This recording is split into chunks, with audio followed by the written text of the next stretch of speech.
Well, we have a few rain showers around today and one last day in the 60s. It might be a while before we're this warm again, and more wind. We're going to take a look at, has it been windier than normal? And you've heard about the cold and the possibility of snow. We take a look at that.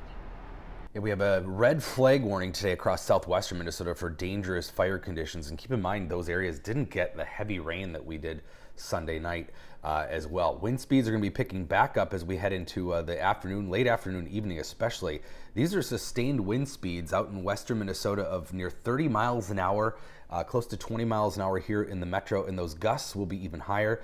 Look at this, we're looking at the potential for some 50-mile-per-hour wind gusts in the west central and southwestern parts of the state, near 40 miles an hour here. And this is day 3 consecutive of some pretty strong winds. And it begs the question, a lot of people have been asking this, has it been windier than normal this fall? A lot of people seem to think it is. Well, we forget that fall and spring are typically windy areas because air masses are always on the move. And when we look at actually where we're at this October so far, we're averaging 9.4 miles an hour, which is right about where we should be.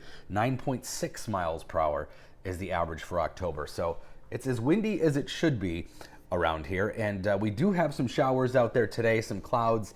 We have a low pressure center right on the North Dakota-Minnesota border. That's that yellow circle. And that's bringing the cloud cover and the chance of some moisture today. We had a few showers this morning, one last band kind of going through central Minnesota right now. And maybe a couple of those showers will hit us, but we're looking for later in the day the potential for some redevelopment of some showers. This is about 2 o'clock, 3 o'clock. Could see some strong storms actually develop. So the Weather Service actually has put out a marginal risk of severe weather. Mainly, we might see some hail or some strong wind gusts, but yeah, another day with maybe some active weather after several weeks, of course, that have been very dull.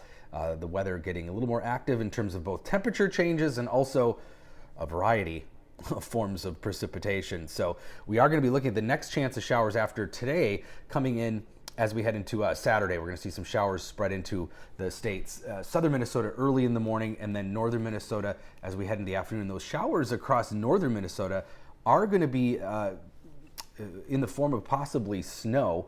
So we could see a couple of inches actually of snow in northern Minnesota during the day Saturday, as it'll be cold enough. And that cold is going to be the story here heading into the weekend. So tomorrow we drop into the 40s, barely 50 for highs tomorrow and Friday, but even colder air moves in as we head into Sunday, Monday. This purple area moving in east of the Rockies into Minnesota and the upper Midwest is temperatures that are going to be well below normal. We're talking probably 20 degrees colder than normal.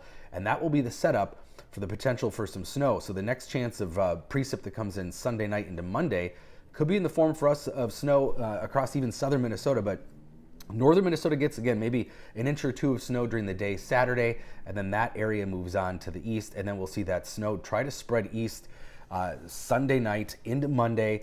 European model gives us some accumulations in the metro, but Canadian model a little bit further north or south rather, and the American model pretty much non-existent or keeping it even further south. So there's a variety of possibilities with this Sunday night, Monday, and Tuesday snow, but this is your early heads up that it is possible that we could be at least seeing our first snowflakes, if not first accumulations for some places, and much colder heading into next week. A pretty chilly weekend, might get into the 50s again Saturday, but then barely 40 for a high here by Monday and Tuesday. We warm up again after that, but it is going to be very chilly. A little reality check for temperatures.